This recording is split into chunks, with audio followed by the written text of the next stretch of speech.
आप बताएं, बड़ी बड़ी दाढ़ी वालों के घरों में बड़ी बड़ी एलसीडियां देखी जिसमें वो दिन दहाड़े बेटों के बाजू में बैठकर, बेटियों के बाजू में बैठकर, बहुओं को बाजू में बिठाकर फिल्में देखते हैं और उसमें ज़िना के मनाजिर दिखाए जाते हैं।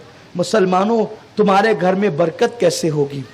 अब तो हम उन घरों में भी टीवियां देख रहे हैं जिनके घरों के छत पर सही तौर पे पंखे लगाने की हैसियत नहीं जिनकी, बल्कि जिनके घरों में मीटर लगाने की जिनकी हैसियत नहीं है, जो आकड़ियां डाल करके पावर लेते हैं, उनके घरों में भी बड़ी बड़ी टीवियां हैं। मुसलमान, तुझे शर्म आनी चाहिए। जिस रसूल ने आंखों की हिफाजत का हुक्म दिया, आज तू पूरे खानदान को लेकर जिना का मंजर देखता है। तेरी बेटी छोटी से बड़ी होती जाती है। बच्चे कब बढ़ते हैं इसका पता हमें नहीं चलता। बेटा कब जवान होता है इसका पता हमें नहीं चलता। अचानक किसी दिन ख्याल आता है, अरे मेरा बेटा तो जवान हो गया है, मेरी बेटी तो जवान हो गई है। अल्लाह अकबर। अब ये बेटियां जो भागती है तो बाप मोटे मोटे आंसुओं से रोता है, हाय मेरी बेटी भाग गई। बेटा किसी का हाथ पकड़कर घर से निकल जाता है, तब बाप मोटे मोटे आंसुओं से रोता है, मेरा बेटा भाग गया। और जालिम बाप, इसके पीछे तेरा ही हाथ है। तेरी बेटी ने जो आज तुझे खून के आंसू रुलाया, उसमें तेरा ही हाथ है। अगर तू अपनी बेटी को सैयदा फातिमा की जिंदगी पढ़ा करके सैयदा फातिमा के नक्शे कदम पर चलाता तो तेरी बेटी तुझे ये दिन न दिखाती। लेकिन तू तो अपनी बेटी को अपने बाजू में बिठाकर कभी सास बहू का सीरियल देख रहा था, कभी तू नई नई फिल्में देख रहा था। तेरी गैरत का आलम यह था कि कभी तेरे बच्चों ने कह दिया, अब्बा हम पड़ोस में गए थे सीरियल देखने, वो पड़ोसी ने हमें धुतकार के हकाल दिया। तो फिर तुझे गैरत आती है और तू कहता है, अच्छा अगर मेरी औलाद को धुतकार के हकाला जा रहा है तो कल उससे बड़ी टीवी हम लाएंगे। कल नहीं आज लाएंगे, आज नहीं अभी लाएंगे।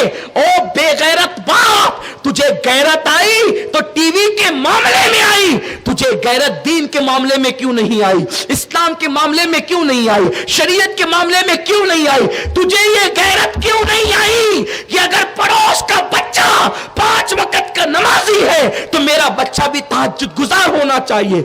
अगर पड़ोस का बच्चा अम्मा पारा पढ़ रहा है तो मेरा बच्चा कुरान मुकद्दस पढ़ना चाहिए। पड़ोस का बच्चा अगर नाज़रा पढ़ रहा है, मेरा बच्चा हाफिज़े कुरान होना चाहिए।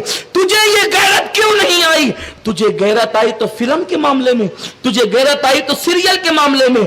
फिर याद रखना, जो कौम अपने नबी का दिल दुखाती है उस कौम की इज्जत महफूज नहीं रहती।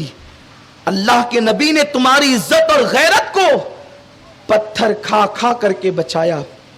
उस रसूल ने मुसीबतें उठाई और तुम्हारे लिए राहतों का सामान किया। तुम भूल गए और तुम आंखों का जिना देखने लगे। फिल्मों के अंदर वो डायलॉग जो तुम्हें हंसाते हैं, कितने खुश होते हो तुम उन डायलॉग को सुनकर जिसमें हंसी की बातें होती है। सुन लो, फिल्मों के डायलॉग सुनकर के हंसने वालों, मेरे और आपके रसूल ने फरमाया, जो हंस हंस के गुनाह करेंगे अल्लाह उनको रुला रुला करके जहन्नम में दाखिल फरमाएगा। हंस हंस के गुनाह करने वालों, एक दिन वो आएगा जिसे मैदान महशर कहते हैं। वो एक दिन 50,000 साल के बराबर का होगा।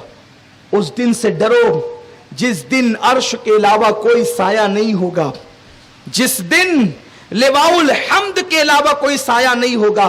मेरे और आपके आका फरमाते हैं, अर्श के दाईं तरफ मेरी कुर्सी होगी और मैं लिवाउल हम्द लेकर के खड़ा होऊंगा और मेरे परचम का साया होगा।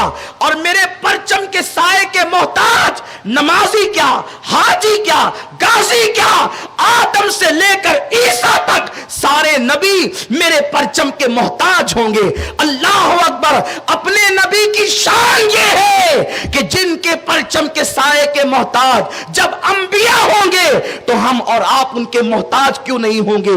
इसलिए उस नबी का दिल गुनाह करके न दिखाओ, उस नबी का दिल गुनाह करके न दुखाओ और उस नबी की बेअदबी कर के भी उनका दिल न दुखाओ। किसी